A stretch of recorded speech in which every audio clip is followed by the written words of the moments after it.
पर्यटन कारोबार को बढ़ावा देने के लिए गोवा और उत्तराखंड पर्यटन विभाग के बीच करार हुआ है। इसके तहत दोनों राज्य पर्यटन बढ़ाने में एक दूसरे की मदद करेंगे। इस मौके पर मुख्यमंत्री पुष्कर सिंह धामी ने कहा कि उत्तराखंड में पर्यटन सेक्टर को बढ़ावा देने को 100 नए डेस्टिनेशन तलाशे जा रहे हैं। इन स्थानों पर पर्यटन सेक्टर में निवेश को बढ़ावा देंगे। आपको बता दें कि सीएम आवास के मुख्य सेवक सदन सभागार में आयोजित कार्यक्रम में मुख्यमंत्री धामी और गोवा के पर्यटन मंत्री रोहन खोंटे की मौजूदगी में यह करार हुआ।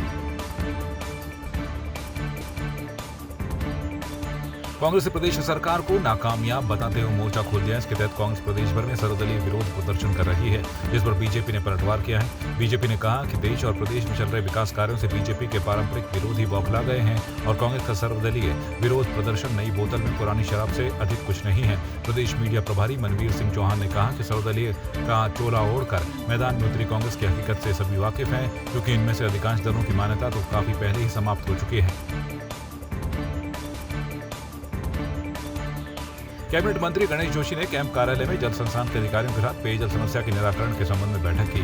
बैठक के अधिकारियों ने मंत्री गणेश जोशी को बताया कि निर्माण कार्यों की डीपीआर शासन को भेज दी गई है। इस दौरान मंत्री गणेश जोशी ने विभागीय अधिकारी को शासन से संबंधित समस्या का जल्द से जल्द समाधान कर निर्माण कार्यों में आ रही दिक्कतों को दूर करने के निर्देश दिए।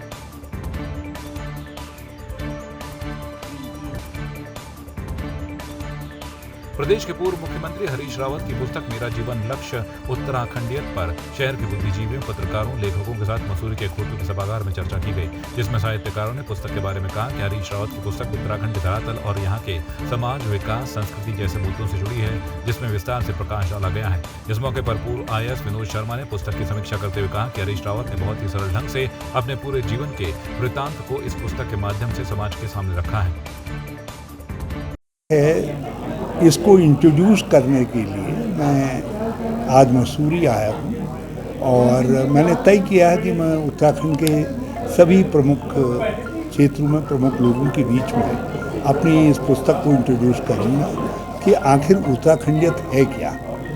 क्योंकि मेरा ये मानना है कि यदि हम उत्तराखंडियत के चारों तरफ अपने विकास का, अपनी आगे की यात्रा का मॉडल खड़ा नहीं करेंगे तो हम एक स्टेरियोटाइप स्टेट के रूप में, ऐसे स्टेट के रूप में रह जाएंगे जिस स्टेट के अंदर प्रॉब्लम ही प्रॉब्लम होगी। तो फिर छोटे राज्य बनाने का जो अर्थ था कि हर व्यक्ति को इन्वॉल्व किया जा सके और वो विकास का भागीदार बन सके, वो कल्पना सार्थक नहीं हो सकेगी। इसलिए मैं उत्तराखंडियत क्या है और इसका जो प्रथम चरण में मैंने क्या कहा है, द्वितीय चरण के लिए हमारी सोच क्या है, आगे के लिए उत्तराखंड के विकास की हमारी कल्पना क्या क्या मॉडल है, वो सब बातें मैं लोगों के सामने रख रहा हूँ। पुलिस लाइन पौड़ी में तैनात जवान नवीन राणा की ऑन ड्यूटी मौत हो गई, जिनका पुलिस सम्मान के साथ नम आंखों से पुलिस के जवानों व परिजनों ने नवीन को अंतिम विदाई दी। नवीन राणा के पार्थिव शरीर का दाह संस्कार मलिथा स्थित उनके पैतृक घाट पर किया गया। इस दौरान पुलिस के जवानों ने पुष्प अर्पित कर जवान को अंतिम श्रद्धांजलि दी। बताया जा रहा है कि जवान का स्वास्थ्य खराब होने के चलते मौत हुई है। जी बिल्कुल, आप सही कह रहे हैं। हमारे लिए ये अपूर्ण क्षति है, पौड़ी पुलिस के लिए अपूर्ण क्षति है। ये हमारे जवान थे नवीन राणा जी, 2011 बैच के हमारे सिपाही थे और ये काफ़ी समय से बीमार भी चल रहे थे, पीलियाग्रस्त थे, जिन्होंने बीच में काफ़ी इनका स्वास्थ्य भी दिखवाया गया। साथ ही साथ विभाग ने भी इनके साथ पूरा सहयोग किया स्वास्थ्य को दिखवाने को लेकर, लेकिन चूंकि ऊपर वाले को यही मंजूर था और कल देर शाम उनकी डेथ हुई। इसका एक छोटा 4 साल का बच्चा है और माता पिताजी हैं और बहनों की सबकी शादी होगी। परिवार के लिए बहुत बड़ी क्षति है ये। और जो भी इसका नौकरी के दौरान जो भी कार्यकाल, मैं इसकी बार बार मॉनिटरिंग करता रहता था, पूछता था इसके बारे में। इसका व्यवहार बहुत सौम्य था और हर किसी से मिलनसार व्यक्तित्व था इसका, और आज हमारे बीच नहीं रहा। अल्मोड़ा के द्वाराहाट के दूनगिरी क्षेत्र में बने एक निजी रिजॉर्ट में चल रहे अवैध बोरिंग पर ग्रामीणों की शिकायत के बाद प्रशासन ने चालान की कार्रवाई की। ग्रामीणों का आरोप है कि इस निजी रिजॉर्ट में चलाए जा रहे बोरिंग से उनके गांव के प्राकृतिक जल स्रोत सूख गए हैं, जिससे प्रकृति सौंदर्य से भरपूर इस जगह में पानी की भारी किल्लत होनी शुरू हो गई है। बता दें कि दूनागरी क्षेत्र के रतखाल, नायाल, टोडरा गाँव की जनता काफी लंबे समय से अचानक प्राकृतिक जल स्रोतों के सूखने से पानी की किल्लत से जूझ रही है। यहाँ तक कि गाँव की पंपिंग योजना भी ठप होने की कगार पर है। ये जो हमारे ग्राम पंचायत रतखाल के एक राजस्व गांव चेरी में जो दूनागरी रिट्रीट करके जो होटल एंड रिजॉर्ट्स है, इसमें हमारी जो बोरिंग समरसेबल बोरिंग जो करा रखे विगत 4-5 सालों से, इसमें हमारे नीचे के जो टोडरा पेयजल योजना जो 4 ग्राम पंचायत दुधौली, नायल और रतखाल के लिए पेयजल योजना है, और नीचे हमारे ग्राम पंचायत के कितने परिवारों का जल स्रोत सूख गया है, इसमें हमने जिला प्रशासन और एसडीएम द्वारा को शिकायत दर्ज करवाई थी। उस मामले में आज जांच और चालान की कार्रवाई की गई है। यदि अगर ये 15-20 दिन के अंदर में अगर ये बोरिंग सील नहीं हुआ तो यहाँ पर एक बृहद एक उग्र आंदोलन की चेतावनी ग्रामवासियों द्वारा दी गई है। एक ग्राम चरी में धुनागिरी रिट्रीट में एक अवैध बोरिंग के संबंध में ग्राम प्रधान रतखाल और तमाम ग्राम प्रधान लोगों ने और ग्रामवासियों ने शिकायत दर्ज कराई थी, जिसकी शिकायत के क्रम में आज हम दिनांक 23 तारीख को मौके पर आए और मौके पर अवैध बोरिंग की हुई पाई गई, जिसमें विधिवत कार्रवाई की गई है और इसमें चालानी कार्रवाई करके मामला कोर्ट में पेश किया जाएगा।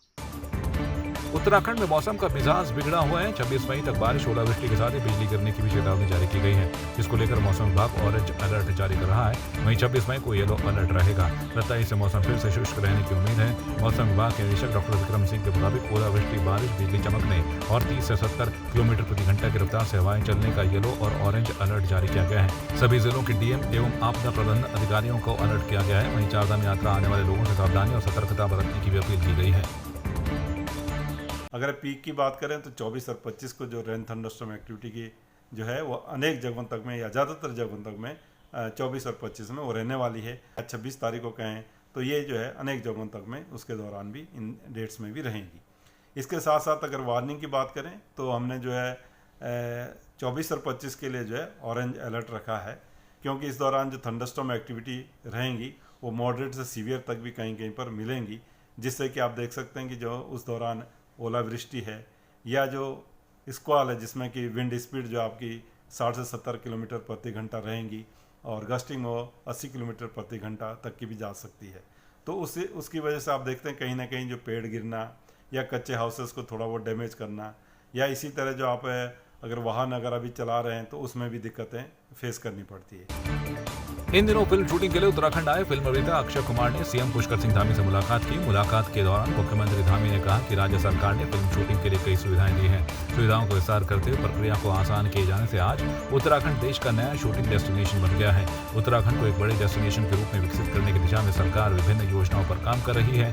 वहीं अभिनेता अक्षय कुमार ने सीएम को बताया कि उन्होंने मंगलवार को ही श्री केदारनाथ धाम में बाबा केदार के दर्शन किए। श्री केदारनाथ धाम में पुनः निर्माण से जुड़े बेहतर काम किए जा रहे हैं। श्रीनगर गढ़वाल पहुंची विधानसभा अध्यक्ष रितु खंडूड़ी ने बताया कि आने वाले 5 और 6 जून को गैरसैंण में युवा संसद का आयोजन किया जाएगा, जिसमें छात्रों को ये जानने समझने को मिलेगा कि सदन किस तरीके से कार्य करता है, कैसे योजनाएं बनाई जाती हैं। इन सब की जानकारी छात्रों को मिलेगी। साथ ही विधानसभा अध्यक्ष ने बताया कि देहरादून और गैरसैंण विधानसभा के लिए कितने कर्मचारियों की आवश्यकता है, इसका आकलन किया जाएगा। इसके बाद नियुक्ति प्रक्रिया की जाएगी। साथ ही विधानसभा सत्र को डिजिटलाइज करने की भी कोशिश की जा रही है। एक तो हम रूल्स और रेगुलेशंस हमने बनाए हैं विधानसभा के लिए, वो कैबिनेट के अप्रूवल के लिए गए हैं और मुझे पूर्ण विश्वास है कि बहुत जल्द उसका अप्रूवल हमें मिलेगा। उसके बाद हम राइट साइजिंग पे आएंगे, जिसका मतलब ये है कि विधानसभा देहरादून और विधानसभा गैरीसैंण में हमें कितने कर्मचारियों की आवश्यकता है, तो वो राइट साइजिंग हम करेंगे।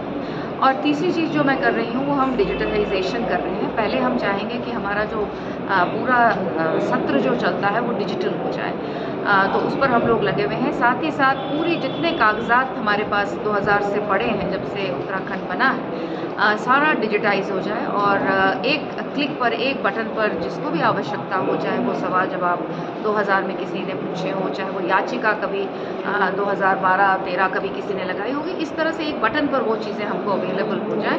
तो ये कुछ 2-4 चीज़ें हम नई करने जा रहे हैं। हेमवती नंदन बहुगुणा गढ़वाल विश्वविद्यालय बिरधा परिसर श्रीनगर में स्वर्गीय कैप्टन विजयपाल सिंह नेगी की स्मृति में आयोजित 2 दिवसीय अंतर संकाय सांस्कृतिक एवं शैक्षणिक प्रतियोगिता कार्यक्रम के द्वितीय दिवस पर बतौर मुख्य अतिथि उत्तराखंड विधानसभा अध्यक्ष रितु खंडूड़ी भूषण ने प्रतिभाग किया।